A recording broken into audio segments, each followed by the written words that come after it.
Hey, and welcome to the Short Stuff. I'm Josh. There's Chuck. Short Stuff. Let's go. Let's go. Let's go. It's Short Stuff. Yeah. So this one is courtesy kind of NC State University. Go Wolfpack. Oh, yes. Thank you. I'm glad you said that. Couldn't remember, huh? You were about to say Tar Heels. I might have been. Ooh. I'm sorry. Bad move. I was going to call them the Golden Pirates of Love.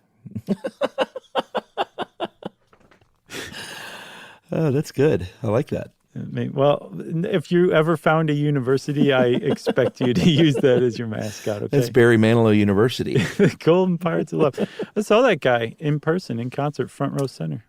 Yeah, when was that? In Vegas. I don't know, 2013, 14, 15, 16, 17, 18. And was it great? Oh, one of the best ever. Yeah, I mean, I was a huge Barry Manilow fan as a kid. You would have loved this. 4 or 5 of his records, and I'm sure my mom was just like, what is going on with this kid? Right?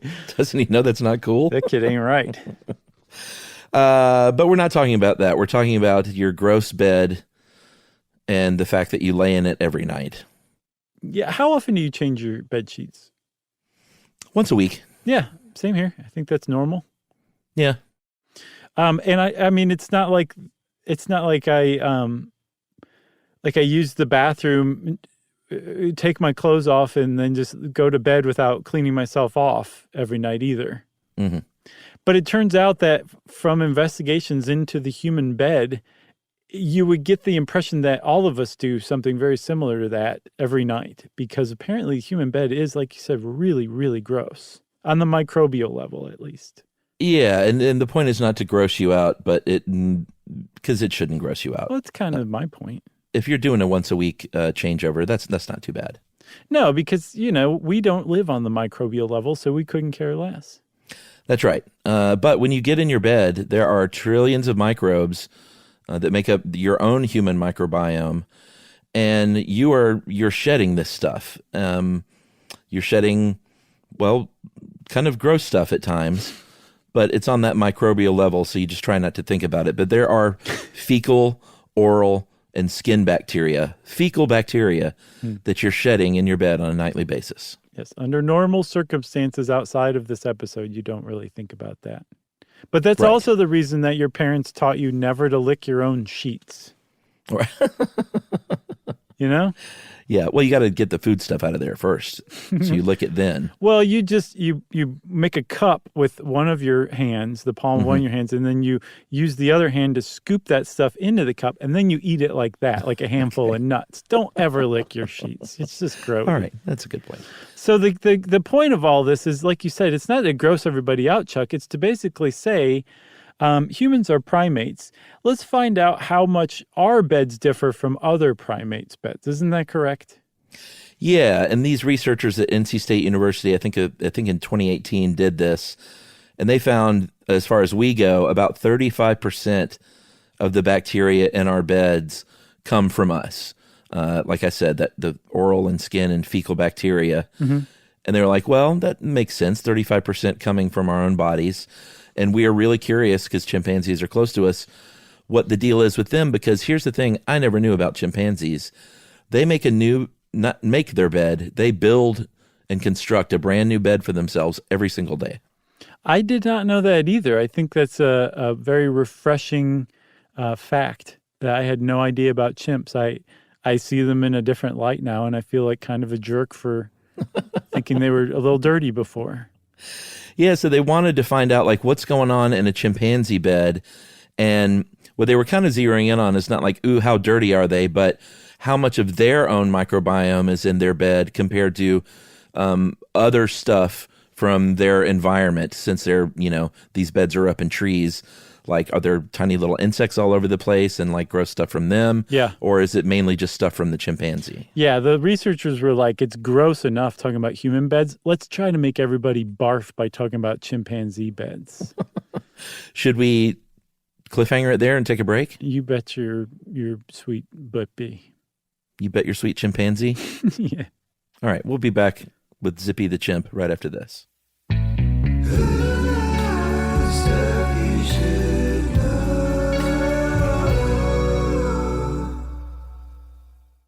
Stuff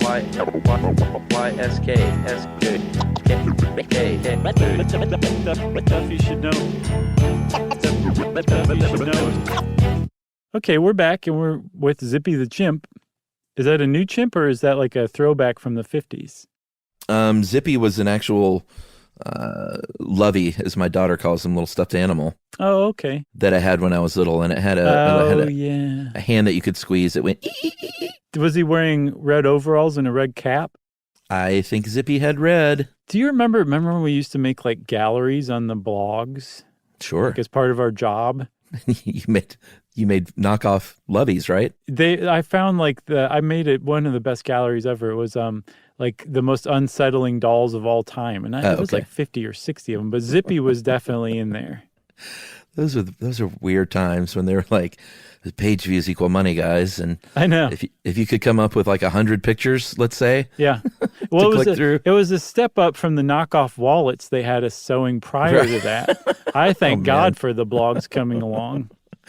Yeah, so Zippy wore red, and then my mom is so great. One of my favorite books growing up was Corduroy, the bear, the department store bear, and Corduroy wore green corduroy overalls, and my mom took a teddy bear, a lovey that looked like corduroy, and homemade these little green corduroy overalls for him. That is so sweet. And I still have that now. My daughter has it in her room with her other 50 loveys. That is very sweet. That is a great story. I'm glad you used that as a tangent, and not because that this article is a little thin.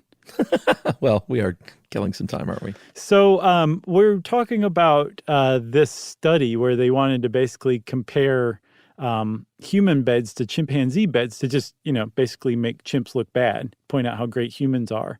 And they went back and they looked at their findings and they went, what? And found that, no. Chimps actually are pretty clean if you compare beds to beds between humans and other primates, including chimps. Yeah, I think they went to Tanzania, which is a great place to go if you want to get some chimps. Mm-hmm. And they got swabs from 41 chimpanzee beds, or nests. They call them nests too. And then they tested those for the diversity, the microbial biodiversity. And then I think for 15 of those nests, they even use vacuums, because I talked about the insects and stuff that you're invariably going to get when you live in the woods in a nest. Sure. Try to not get them. Yeah, and they wanted to see kind of what was in there. So they vacuumed up about 15 of them. And then, like you said, they thought they were going to see about the same thing, which is that chimpanzees had a bunch of gross stuff from their own bodies in their beds. And they found the opposite. They found almost entirely, the beds were almost entirely lacking. They did find that the bacteria, environmental bacteria, is what dominated the nest and not chimpanzee gunk. Yeah, no oral, no skin, no fecal bacteria even. And get this, everybody, like if you sleep naked, yes, you're going to get some fecal bacteria on your bed sheets. It's just inevitable no matter how clean you are. I'm sorry. We're talking about microbes here. It's okay. It's okay. It's normal. Chimpanzees do not traditionally wear pants of any kind. No. They sleep naked all the time without variation. Unless they live at a house and they wear pants. But that is definitely not the norm. Among chimpanzees in the wild, no pants. And yet, not a single type of fecal bacteria that's known to inhabit chimpanzees' feces was found in their nests, in any of the nests that they studied. Which means, sad to say, everyone, chimpanzees are way cleaner than you when it comes to beds. Yeah, I mean, what we've done is we've gotten rid of, we don't wear our shoes in bed, heaven forbid, and stuff like that. So we're not tracking in as much stuff from the outside. We generally change into jammies or, heaven forbid, if you sleep naked in your bed like you were just talking about. Mm-hmm. I can't do that. Never have been able to. I have a friend who warned me never to sleep naked because he was in a house fire once. And his life was actually saved by the person whose apartment he was at.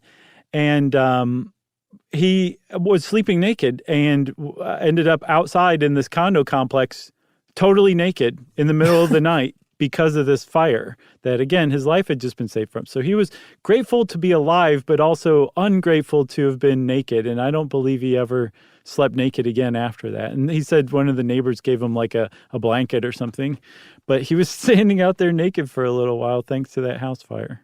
Yeah, I sleep on top of the covers generally.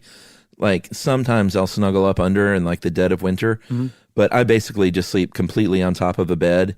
And the thought of sleeping completely on top of a bed, completely naked, makes me feel vulnerable. Yeah.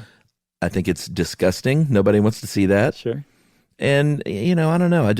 I feel really vulnerable. Like, oh, yeah, like somebody could come along and punch you in a terrible place. And just whatever. I just don't want my parts exposed like that all night for like 8 hours in a row. So instead you wear nothing but a blazer. Porky Piglet. Yeah. Oh, that's good stuff. So anyway, where I was going is that our beds don't have a lot of that outside stuff. Right. Because we change into other things and we don't get that stuff on our bed generally. So it's just a less diverse set of microbes that are in our bed. It's mainly from our bodies. Yeah, and there's no mystery to why chimps' beds are cleaner. They make their own nests, their beds, night after night from scratch. They just get a bunch of twigs and leaves and make a new bed every single night, which is pretty neat that they're like, it's gross to sleep in the same bed twice. I can't believe humans do it. That's right. So we want to shout out once again NC State University and their paper, The Ecology of Sleeping, the microbial and arthropod associates of chimpanzee beds. Very nice. Quite a read. Very nice. And since I said very nice twice, that means, of course, Short Stuff is out. Stuff You Should Know is a production of iHeartRadio. For more podcasts from iHeartRadio, visit the iHeartRadio app, Apple Podcasts, or wherever you listen to your favorite shows.